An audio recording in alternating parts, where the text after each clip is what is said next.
Satu, Bapak Anies Baswedan, waktu Pak Ganjar 1 menit dimulai saat Bapak berbicara.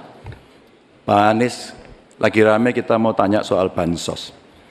Karena menurut saya bansos ini adalah kewajiban negara dan rakyat berhak mendapatkannya. Tapi kita punya problem, karena banyak klaim yang diberikan seolah-olah ini bantuan orang per orang atau kelompok. Padahal kita masih punya.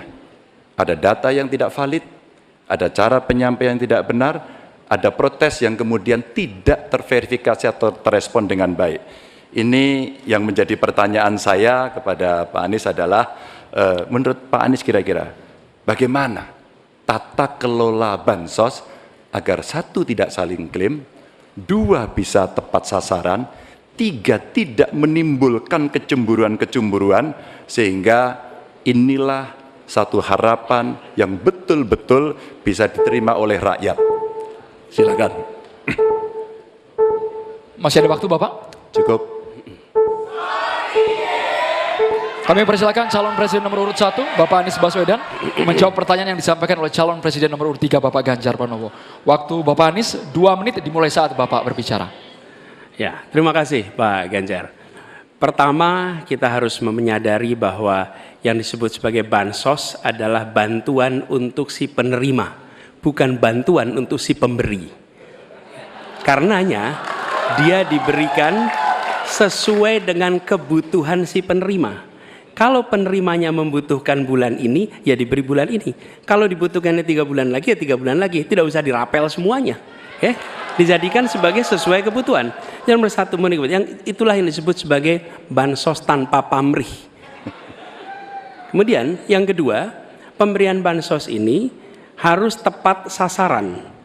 Artinya diberikan melalui pendataan yang baik, informasi data itu harus akurat, dan mekanisme pemberiannya melalui jalur birokrasi, bukan dibagikan di pinggir jalan, tapi dibagikan langsung di lokasi menggunakan siapa jalur birokrasi. Kemudian yang ketiga, yang tidak kalah penting, ketika kita berbicara tentang bansos ini, harus bansos itu bisa dipastikan mereka yang miskin, prasejahtera itu termasuk di dalamnya. Jangan sampai mereka terlewatkan. Karena itu kami menyusun ini sebagai bagian dari perubahan adalah bansos plus.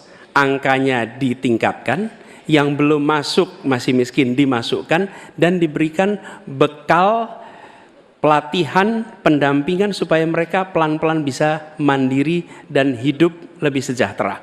Jadi kami melihat ketika sampai kepada bansos, bansos ini adalah atas nama negara. Ketika saya bertugas di Jakarta, semua paket bansos di kerdusnya diberikan label, dibiayai APBD DKI Jakarta, bukan dari gubernur, dari uang rakyat lewat APBD DKI Jakarta. Jelas posisinya. Selanjutnya kami mohon kepada calon presiden nomor 3, Bapak Ganjar Pranowo, menanggapi jawaban calon presiden nomor 1, Bapak Anies Baswedan. Waktu Bapak 1 menit dimulai saat Bapak berbicara. Terima kasih. Ya, kali ini pasti setuju dong.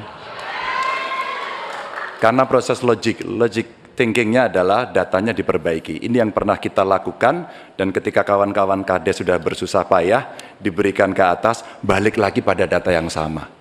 Seolah-olah kita abai pada soal data ini, sehingga betul-betul bansos yang diberikan, yang rencananya tadi menurunkan kemiskinan, mengurangi gap, menurunkan kemiskinan oke ternyata, tapi gap tidak.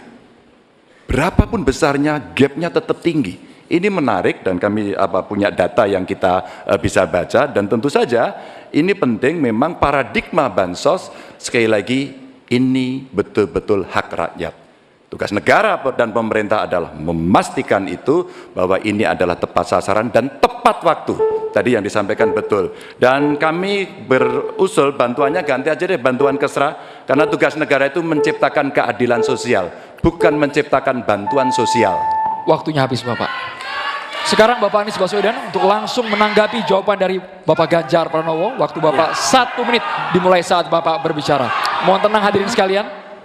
Ya, terima kasih Pak Ganjar. Dan yang dibutuhkan juga Pak Ganjar, kita harus mulai memikirkan opsi bahwa bantuan itu bisa berbentuk cash transfer, mengurangi potensi korupsi dalam pengadaan barang.